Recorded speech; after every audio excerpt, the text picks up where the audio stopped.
Assalamualaikum warahmatullahi wabarakatuh. Jadi, nama saya Hidayati dari lokal PBA 5B. Nah, pada video kali ini kita akan mempelajari tentang uji non-parametrik.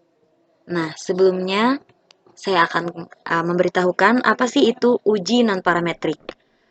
Uji non-parametrik adalah suatu uji dengan model yang tidak membutuhkan suatu parameter khusus dari populasi yang diamati.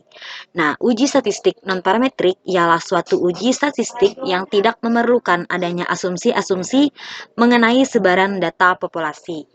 Nah, dalam uji non-parametrik ini, saya akan melakukan 4 kali uji, yaitu yang pertama, uji Kendall-Stau, maaf, saya ulangi, yaitu uji korelasi Kendall-Stau, dan yang kedua uji Friedman, kemudian uji Wilcoxon, dan terakhir uji korelasi Rank-Spearman. Nah, sebelumnya apa sih itu uji korelasi Kendall-Stau? Nah, uji korelasi Kendall-Stau merupakan statistik non-parametrik dengan skala pengukuran data sekurang-kurangnya data ordinal. Korelasi Kendall-Stau digunakan untuk mengukur tingkat kesesuaian, yakni apakah ada perbedaan tingkat kesesuaian ranking antara dua variabel yang diamati. Kemudian, uji Bradman adalah uji non-parametrik yang digunakan untuk membandingkan 3 atau lebih sampel-sampel yang berhubungan. Tujuan melakukan uji Friedman untuk membandingkan median atau lebih populasi dengan menggunakan sampel-sampel yang berhubungan. Kemudian uji Wilcoxon adalah alternatif untuk uji T-data berpasangan T-Virate, di mana pada uji Wilcoxon, data harus dilakukan pengurutan ranking dan kemudian baru diproses. Uji Wilcoxon digunakan untuk mengetahui apa ada tidaknya perbedaan rata-rata dua sampel yang saling berpasangan. Data penelitian yang digunakan dalam uji ini idealnya adalah data yang berskala ordinal atau interval. Dan yang terakhir, uji analisis korelasi Rank-Spearman dapat digunakan untuk menguji hubungan antara variabel yang penelitian pada statistik non-parametrik atau skala ordinal. Tujuan analisis korelasi secara umum adalah untuk melihat tingkat kekuatan atau keeratan hubungan dua variabel, kemudian melihat arah atau jenis hubungan dua variabel, dan melihat apakah hubungan tersebut signifikan atau tidak. Nah, langsung saja kita masuki uji yang pertama, yaitu uji Kendall-Stau. Seperti biasa, kita buka aplikasi SPSS terlebih dahulu.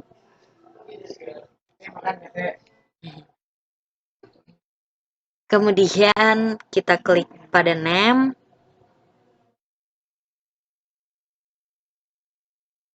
Nah, sebelumnya di sini pada uji korelasi Kendall-Stau, peneliti ingin mengetahui apakah ada hubungan antara korelasi atau korelasi antara lokasi tempat dengan kepuasan nasabah pada koperasi simpan pinjam atau dalam kurung KSP Citra Dana.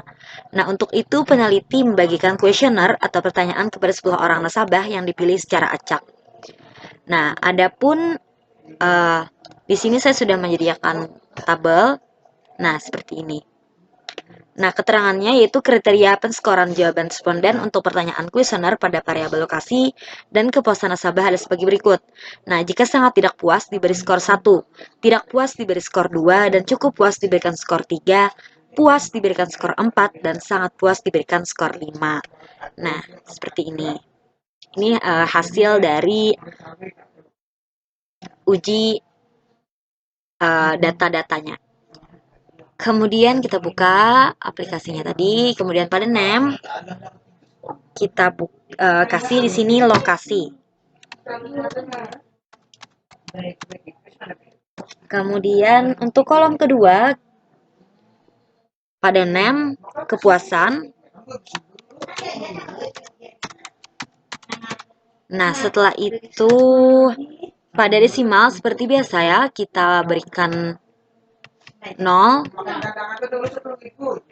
Pada label kita klik di sini lokasi. Kemudian kepuasan nasabah. Untuk kepuasannya.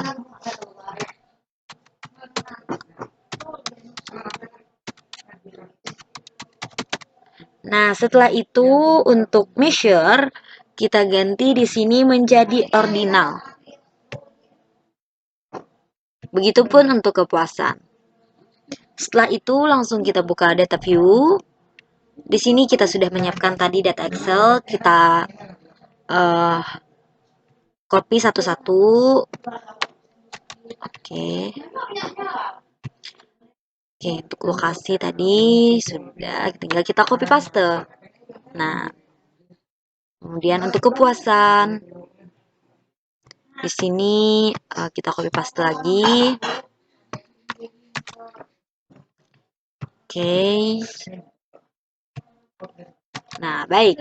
Setelah itu kita buka langsung analyze. Di sini kita pilih correlate dan kita ambil bivariate. Nah,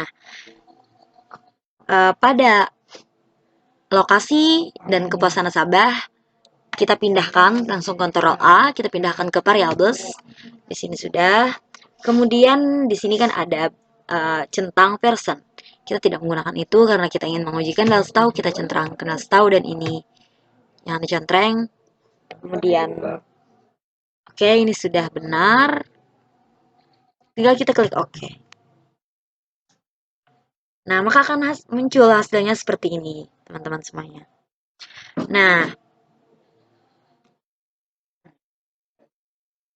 untuk melakukan intervensi terhadap hasil output SPSS di atas, ada beberapa cara yang perlu kita lakukan. Antara lain, yang pertama itu melihat hubungan antar variabel berdasarkan nilai signifikansi atau SIG ya. SIG-nya. Kemudian berdasarkan output uji korelasi kendal tahu di atas, tahu di sini diketahui nilai signifikansi atau SIG to Thailand adalah antara variabel lokasi dengan kepuasan nasabah sebesar 0,13. 0,13. Nah, jadi kurang dari 0,05, maka dapat disimpulkan bahwa ada hubungan yang signifikan atau nyata antara variabel lokasi dengan kepuasan nasabah. Dengan catatan, jika nilai SIG to Thailand lebih dari 0,05, artinya hubungan antara variabel tidak signifikansi atau tidak nyata. Dengan kata lain, tidak ada hubungan antara variabel. Kemudian, jika kita ingin mengetahui nilai keeratan hubungan antar variabel dalam korelasi kendal tahu, yang pertama, nilai koefisiensi korelasi sebesar 0,00 sampai dengan 0,25, artinya hubungan sangat lemah. Jika nilai koefisiensi korelasinya sebesar 0,25 sampai dengan 0,50, artinya hubungannya cukup. Jika nilai korelasinya sebesar 0,51 sampai dengan 0,75, artinya hubungan kuat. Dan jika nilai koefisiensi korelasi sebesar 0,76 sampai dengan 0,99, artinya hubungan sangat kuat. Dan jika nilai koefisien korelasi sebesar 1,00, artinya hubungan sempurna. Nah, berdasarkan tabel output uji korelasi kendal tahu, di sini diketahui nilai koefisiensi korelasinya antara variabel lokasi dengan kepuasan nasabah sebesar 0,743. Nah, yang ini. Dengan demikian, maka dapat disimpulkan bahwa hubungan antara variabel lokasi dengan kepuasan nasabah adalah kuat. Sementara tanda bintang di sini menunjukkan hubungan yang terbentuk adalah signifikansi dengan pada angka signifikan sebesar 0,05. Kemudian, jika melihat arah hubungan antar variabel dalam analisis korelasi, arah hubungan dilihat dari angka koefisien korelasi apakah hasil bernilai positif atau negatif. Nah, berdasarkan tabel output di sini, koefisien korelasinya dengan kepuasan nasabah bernilai positif, yakni sebesar 0,743. Maka dapat disimpulkan bahwa ada hubungan yang positif antara variabel lokasi dengan kepuasan nasabah. Hubungan positif atau searah bermakna jika lokasi semakin nyaman, memadai, maka kepuasan nasabah akan semakin meningkat. Nah, mengacu pada 3 interpretasi dalam uji korelasi kendal tahu, maka kita dapat membuat sebuah kesimpulan. Hubungan antara lokasi dengan kepuasan nasabah pada koperasi simpan pinjam atau KSP Citra Dana adalah signifikan, kuat, dan searah.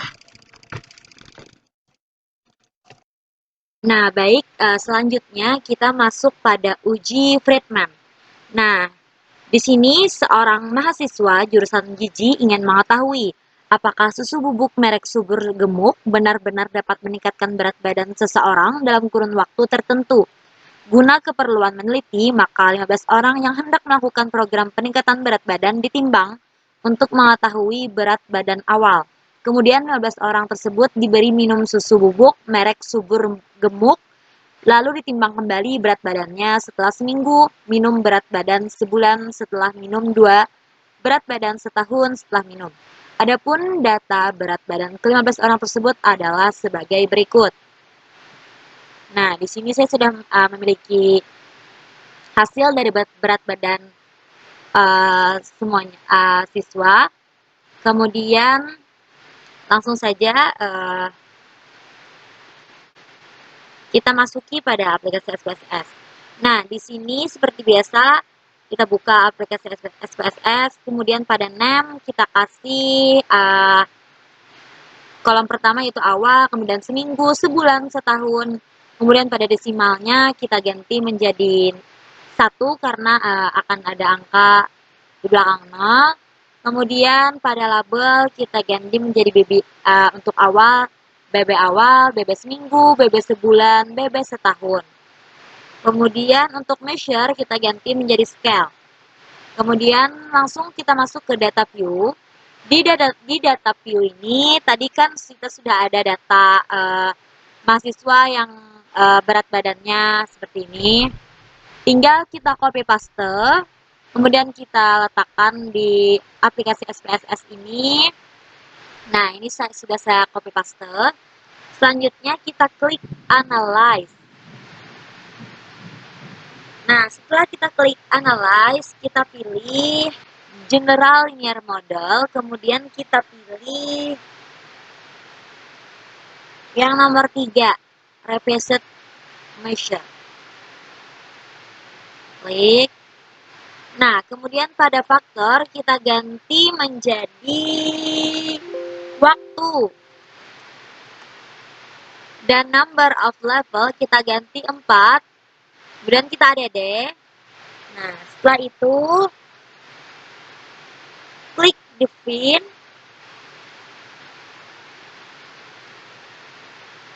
Nah, setelah itu kita langsung saja semuanya ini kita Ctrl A dan kita pindah ke kanan. Nah, setelah itu kita klik save. Nah, di sini di save kita klik standardized. Oke. Langsung kita klik continue. Dan oke. Nah, maka akan keluar hasilnya seperti ini. Ini kita hiraukan saja, kita kembali. Nah, di sini kita sudah dapat data view. Di sini kita dapat 4 variabel baru, yaitu bernama JRI 1, JRE 2, JRE 3, dan seterusnya. Nah, di sini kita klik lagi analyze. Setelah kita klik analyze, kita klik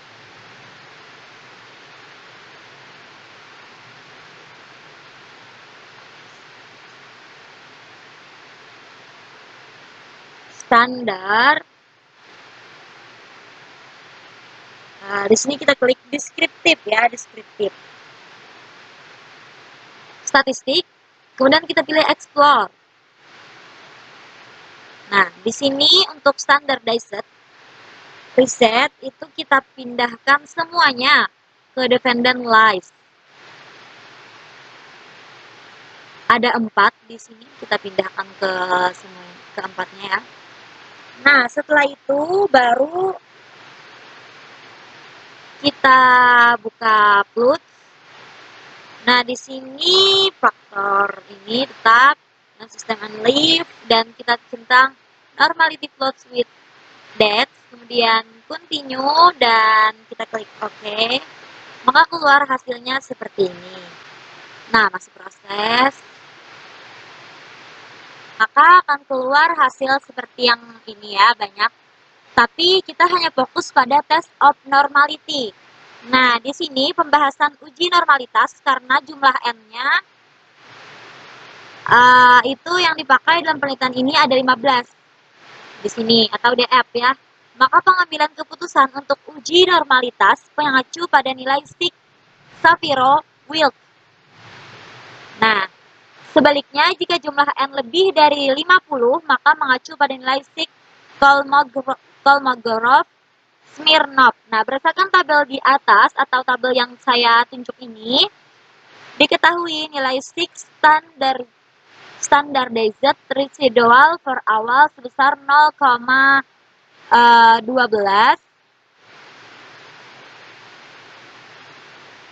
maaf 0,11 nilai Sig standardized residual per seminggu sebesar 0,03 dan nilai Sig standardized residual per sebulan sebesar 0,020 karena nilai signifikansinya Sig ketiga variabel tersebut kurang dari 0,05 maka dapat disimpulkan ketiga variabel standardized residual for awal, seminggu, dan sebulan adalah tidak berdistribusi normal. Sementara untuk nilai Sig standardized residual for setahun sebesar 0,380 itu lebih dari 0,05 maka berdistribusi normal. Nah, berdasarkan pembahasan ujian normalitas di atas, diketahui bahwa ada 3 variabel yang memiliki nilai standardized residual tidak normal. Oleh karena itu, analisis dasar untuk penelitian ini sudah tepat, yakni menggunakan metode statistik non-parametrik dengan uji Friedman. Selanjutnya, di sini kita kembali ke data view, kemudian kita klik analyze. Di sini kita akan menguji non-parametric test dan kita ambil legacy dialogues. Maaf. Kemudian kita ambil lagi X-related samples. Nah, jadi kalian harus diperhatikan ya ini non-parametric test, legacy dialogues, ke related samples. Kemudian oke. Di sini BB awal kita pindahkan, BB seminggu, BB sebulan, dan BB setahun. Oke, langsung. Kemudian kita klik statistik. Kita centang descriptive and quartilize. Kemudian kita klik continue dan kita klik oke. Nah, maka akan hasilnya keluar seperti ini teman-teman semuanya. Nah, jadi output di atas ini menunjukkan deskripsi data penelitian dalam bentuk tabel ringkasan. Adapun informasi yang dapat kita peroleh dari ringkasan tabel output di sini adalah sebagai berikut. Nilai N atau banyaknya responden yang dipakai di sini terdapat 15 orang. Yang ditimbang berat badannya dari waktu awal, seminggu, kemudian sebulan, dan setahun, setelah rutin mengkonsumsi susu bubuk merek subur gemuk. Min atau nilai rata-rata dari masing-masing pengukuran berat badan untuk 4 waktu yang diteliti yaitu BB awal 42,940 kg, kemudian BB seminggu 43,380 kg, kemudian sebulan 45,267 kg, dan BB setahun yaitu 51,287 kg. Nah, nilai STD deviation ini standar deviasinya untuk BB awal sebesar 2,5326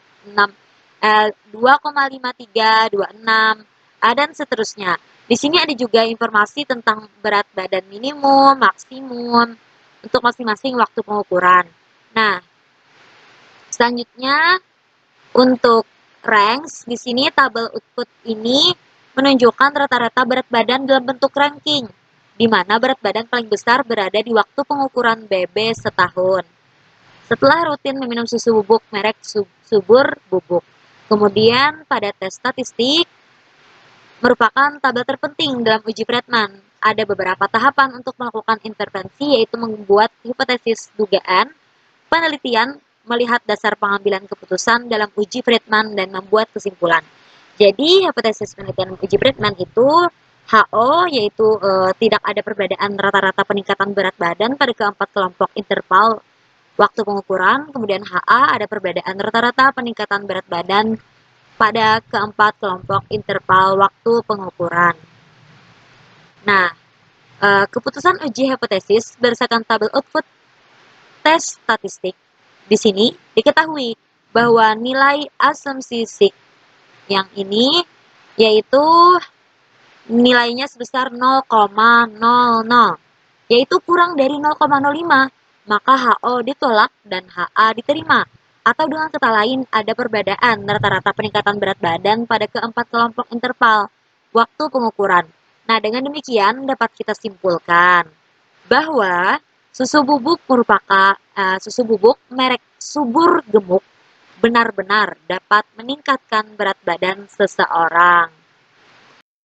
Nah, baik, selanjutnya kita masuk pada uji Wilcoxon. Nah, di sini peneliti ingin mengetahui apakah terdapat pengaruh penggunaan metode pembelajaran kelompok terhadap hasil belajar matematika pada siswa SMP kelas 8A. Nah, untuk kebutuhan peneliti melakukan penilaian atas hasil belajar siswa. Di sini saya memiliki datanya. Yang ini, yang mana akan saya gunakan nantinya. Dan saya sudah copy paste.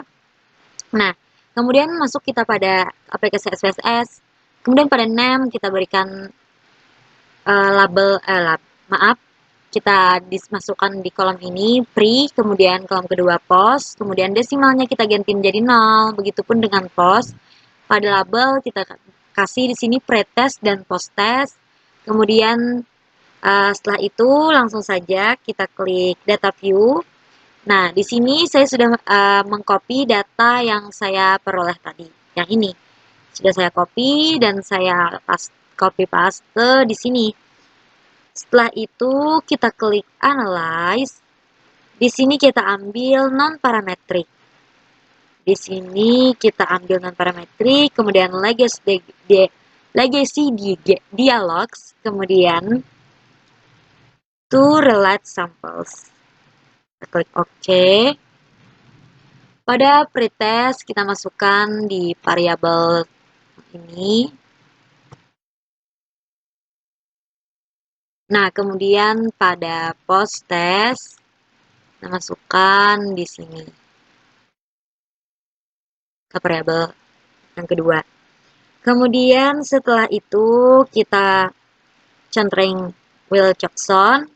Kemudian setelah itu kita klik saja OK. Nah, maka akan keluar hasilnya seperti ini, teman-teman semuanya. Nah, di sini output pertama yaitu range.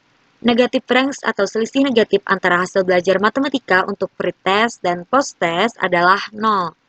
Nah, baik itu pada nilai N, min rank, maupun sum rank. Nah, nilai nilai 0 ini menunjukkan tidak adanya penurunan pengurangan dari nilai pretest ke nilai posttest. Nah, positif range atau selisih positif antara hasil belajar matematika untuk pretest dan posttest, peningkatan di sini terdapat 22 data positif atau N, yang artinya ke-22 siswa mengalami peningkatan hasil belajar matematika dari nilai pretest ke nilai posttest. Nah, kemudian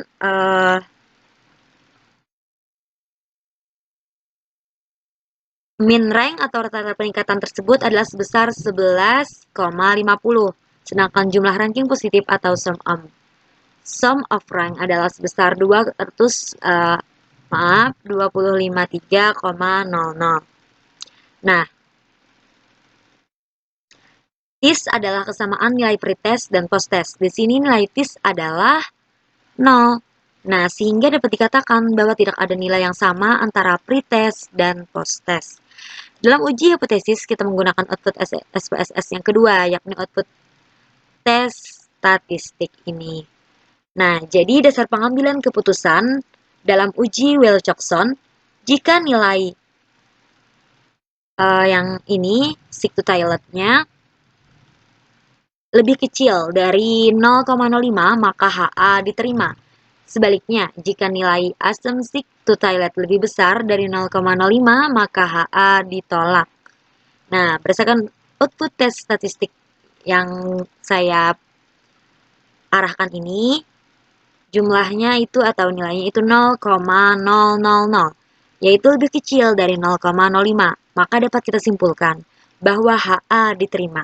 Artinya ada perbedaan antara hasil belajar matematika untuk pretest dan posttest, sehingga dapat disimpulkan pula bahwa ada pengaruh penggunaan metode pembelajaran kelompok terhadap hasil belajar matematika pada siswa SMP kelas 8A.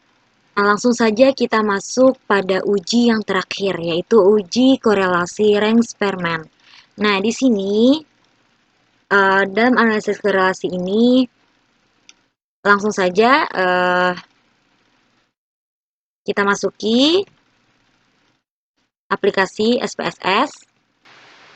Nah, setelah kita buka aplikasi SPSS-nya, maka pada kolom name kita klik di sini X, kemudian kolom kedua itu Y, kemudian pada label untuk X itu kualitas produk dan untuk Y kepuasan konsumen.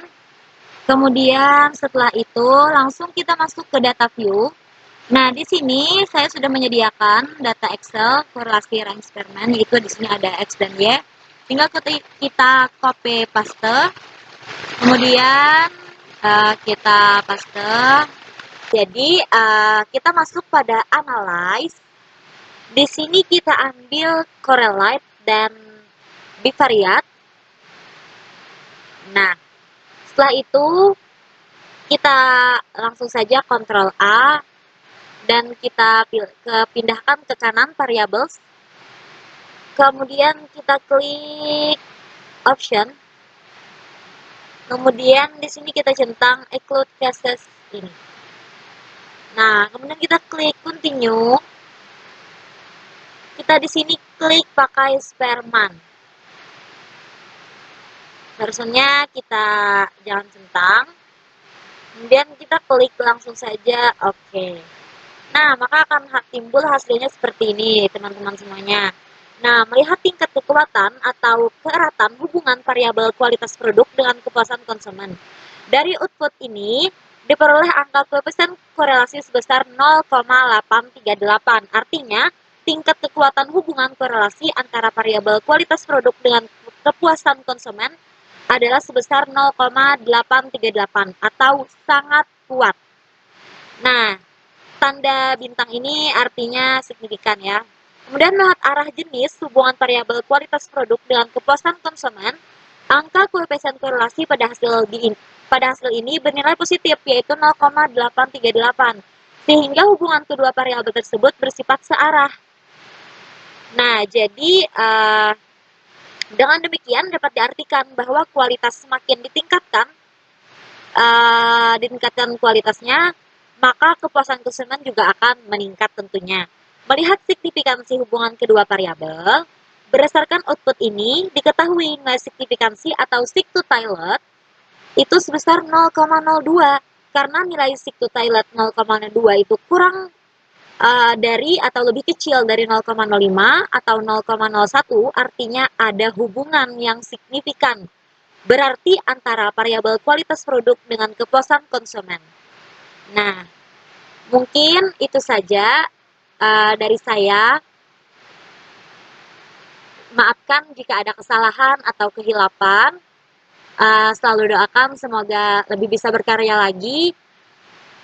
Semoga ilmu ini bermanfaat. Wabillahi taufiq wal hidayah, warida wal inayah. Assalamualaikum warahmatullahi wabarakatuh.